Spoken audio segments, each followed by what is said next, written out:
La vida de los soldados era durísima y en términos de salud nefasta, porque a los soldados los hacían viajar de un país a otro, de una región a otra. Muchas veces ocurría que soldados que llegaban de Chile o Argentina se encontraban con enfermedades para las cuales no tenían ningún tipo de experiencia o inmunidad, por ejemplo, el caso de la verruga peruana, o los hacían vivir en campamentos hacinados, en precarias condiciones de vida, sin acceso a agua potable.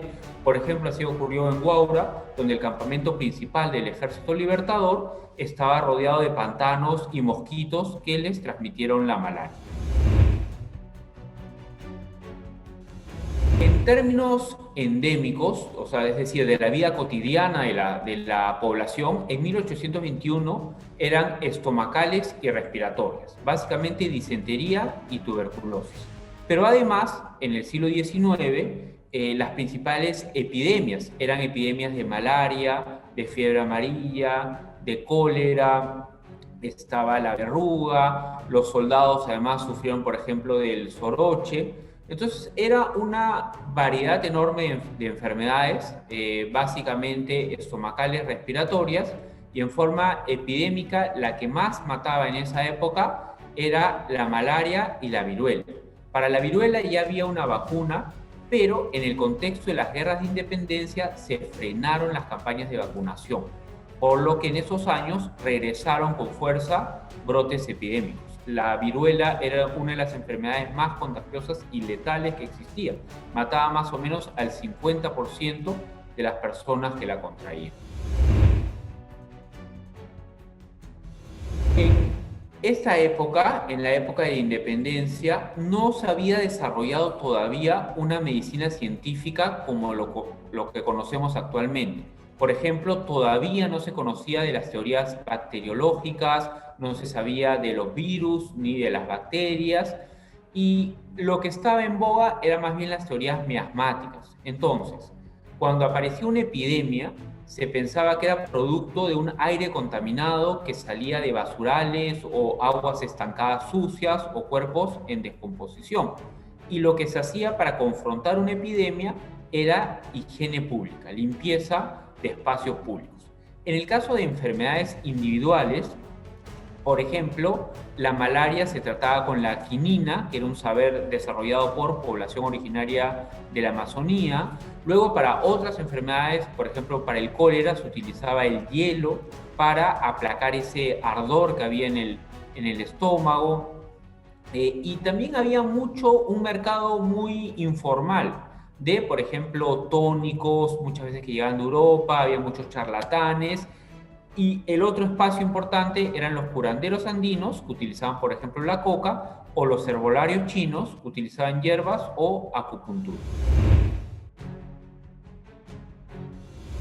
La guerra en general, y en el caso de Lima, en el contexto de la llegada del Ejército Libertador, tuvo efectos perjudiciales para la salud y generó una mayor propagación de epidemias y enfermedades. ¿Por qué?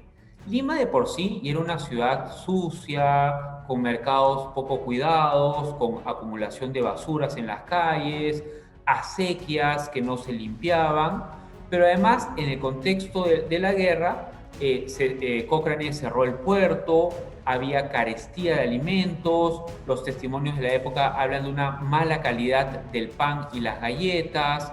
Está toda la ansiedad por las mismas guerras de la independencia que duraron además años.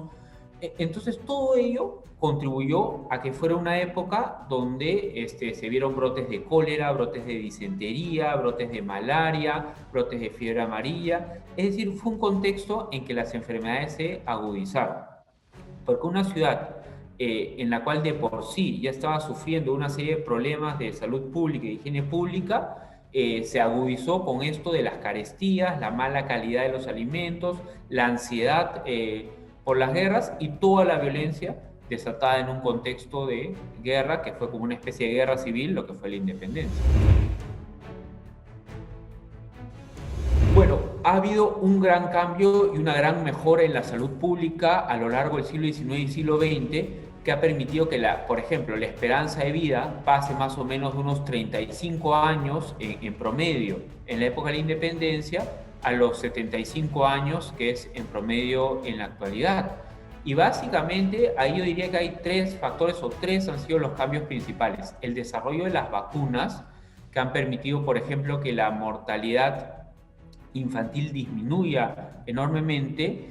El cuidado de la higiene individual, por ejemplo, el agua potable, ¿no? El tener más acceso a agua potable, a desagües, eso ha permitido, y mejoras en las condiciones de vivienda, eso ha permitido que el impacto de las enfermedades sea mucho menor. Y el otro es el desarrollo de la medicina científica, el poder conocer ahora, como no se podía conocer antes, de dónde provienen las enfermedades, qué virus o qué bacterias son los responsables, el desarrollo de antibióticos. Todo ello ha contribuido a que se eleve enormemente, casi al doble, la expectativa de vida frente a lo que era en el contexto de la independencia. Parte de Guerra narra el curso de la independencia desde el desembarco de San Martín en Paracas hasta la proclamación de la independencia el 28 de julio de 1821. La República lo invita a viajar al pasado de la mano de historiadores peruanos y extranjeros. Viva el proceso de la independencia en tiempo real.